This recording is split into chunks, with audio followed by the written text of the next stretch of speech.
Yeah, yeah, yeah, yeah.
Across the United States. Most of them are in California or in New York.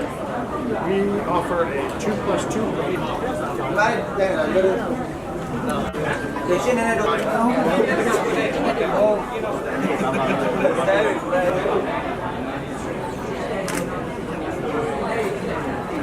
Okay, ready? 1, 2, 3.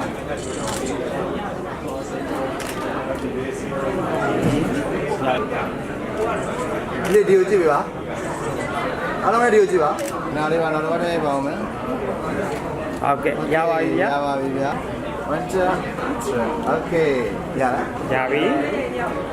Ready? 1, 2, 3. Now they. 1, 2, 3. Now they want to know what about me.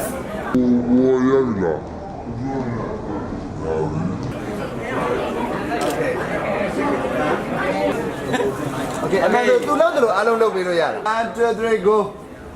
Okay.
Good afternoon, ladies and gentlemen, and welcome to the graduation ceremony for the Connect University class of 2018.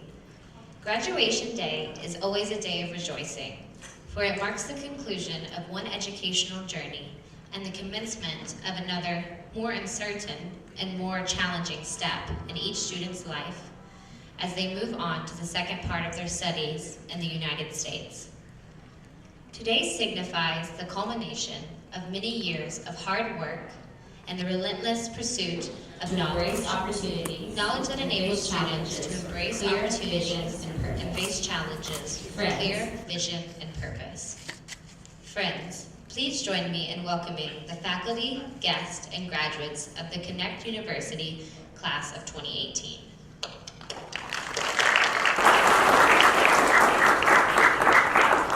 First, I would like to invite the Connect University faculty and partner university officials to process.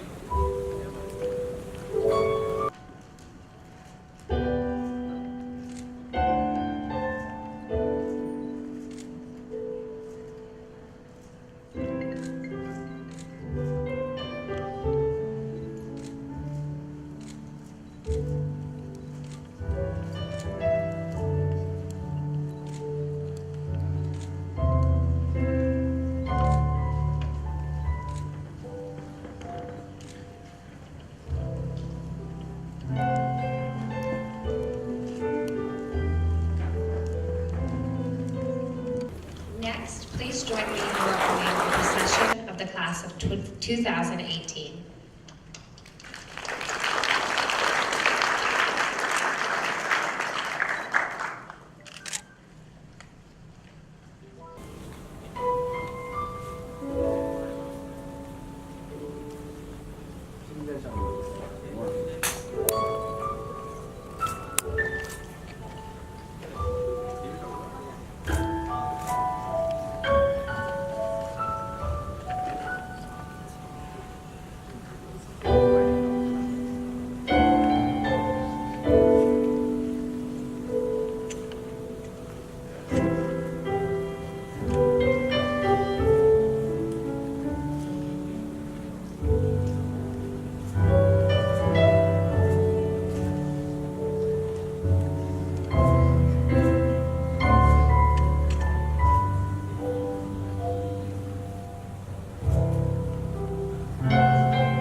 Nhìn nó sụp nè nó sụp.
Next, I would like to welcome to the stage Dr. Harvey Charles for the commencement speech this afternoon.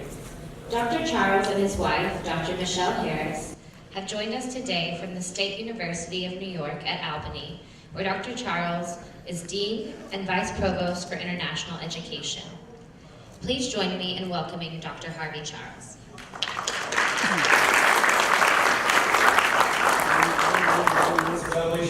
Well-wishes, organizers of this event, faculty and staff of Connect University, parents, friends, well-wishers, and last but not least, our graduates. Please let us give them a round of applause.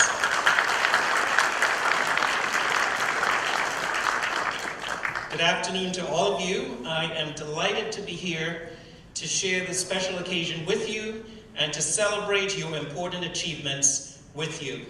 Both the President and the Provost of the University at Albany, State University of New York, send their warmest greetings and best wishes on this important occasion at Connect University. This is my first time in Myanmar, and I am really happy to be here, and I am particularly impressed with Connect University's commitment to providing the highest quality of education to the young men and women of this wonderful country, and I am so pleased and honored to have been asked to share these few remarks with you. Well, graduates, it is a big deal to have completed this program of study. It's an important academic milestone that shows that you have not only mastered the material that you have covered over the past 2 years, but that you are ready for the next step in your academic journey. Congratulations again to all of you. I remember sitting as a student like you at graduation events like this and being excited at having completed my program and being recognized as you are today, but I also remember being very impatient for the speakers, hoping that the talking would end so that I can leave with my friends to go party and have a good time. So, I promise to be brief and to say things that I hope that you will find meaningful as you embark on the next few years of your life. And so this is why I have chosen to title my little talk with you, Who Will I Be in July 2028? Not where will I be in July of 2028, not what will I have in July of 2028, or not how much will I be earning in July 2028, but rather, as I sat in my chair at my graduation event as a 20-year-old, I had a lot. As I sat in my chair at my graduation event as a 20-year-old, I had a lot of feelings. I was excited, I was hopeful, I was optimistic and energized, but I was also clueless. You see, I wanted good things for myself. I wanted to see the world. I wanted a great job that would pay me well and give me professional satisfaction, but I had no idea as to what lay ahead. Even 2 months beyond graduation, I didn't know how life would turn out. I didn't know what sort of job I would find. I didn't know if I would eventually become wealthy. I didn't know whether I would have a family or children. My point is that at this time of your life, at this developmental stage, there is very little that you can know about the future for sure. You probably know what your parents want, right? You probably know that they want you to attend a prestigious university. You probably know that they want you to major in a field like computer science or engineering or business or go to medical school. You probably know that they want you to prepare for yourself for a career where you can make a lot of money, and that once you're done with that, you can find your dream job and get married and start your family. But these are things that your parents may want for you. And this is why I felt, are these things that you want for yourself? And this is why I felt it's important to think about what sort of person you will be or you want to be in 10 years from now. You may not have a whole lot of control over what job you get or how wealthy you become or what material things you acquire. but you have control over you and the person you will become. I thought I would share with you 5 principles that you can consider that I believe could help you as you embark on the next few years of your life. These principles will ensure that you will be a credit to yourself and to the community in which you live. These principles may also help you to find the kind of happiness that seems to have eluded so many other people. So, principle 1. Over the past 30 years as a university administrator, I have met many students who are not quite sure about what major or career they want to pursue. Some simply don't have a clue, and others have too many things that seem to be interesting to them. And so they are confused. But to such students, I like to say, follow your heart. Think of the one thing about which you feel deeply passionate. It may be something very different from the expectations of your parents or your community. It may be something that does not have the kind of prestige in your community or pay you the kind of money that you think you should be making.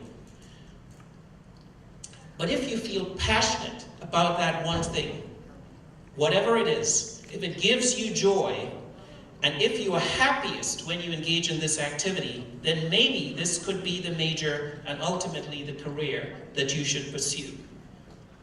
When you consider that as professionals, we actually spend much of our waking hours working. Should we not enjoy whatever our career might turn out to be? And so in a nutshell, I encourage you to follow your heart. Identify what it is that you're most passionate about and let that help you decide the academic and professional path that you will follow. So the second principle, develop a curiosity in the world outside of your country, Myanmar. This has become even more important now that we live in the age of globalization, where events and the actions of people far removed from us can actually have significant ramifications for our lives. And conversely, things that happen here can affect the lives of other people far away from this country. Think of phenomena like climate change, like pollution, like migration, like war. Being a citizen of the world confers rights, but just as well it implies responsibilities. In effect, you are not only a citizen of Myanmar, you are a citizen of the world. And what happens in other countries around the world should be of interest to you. All of you speak English quite well, but don't hesitate to learn a third or a fourth language. Travel to other regions of the world if you can, and become acquainted with people who have different cultural backgrounds. Notwithstanding the diversity found here in your own country and certainly around the world, we are all bound by our common humanity. And it is in the tension that is created when we encounter difference that we grow, that we learn.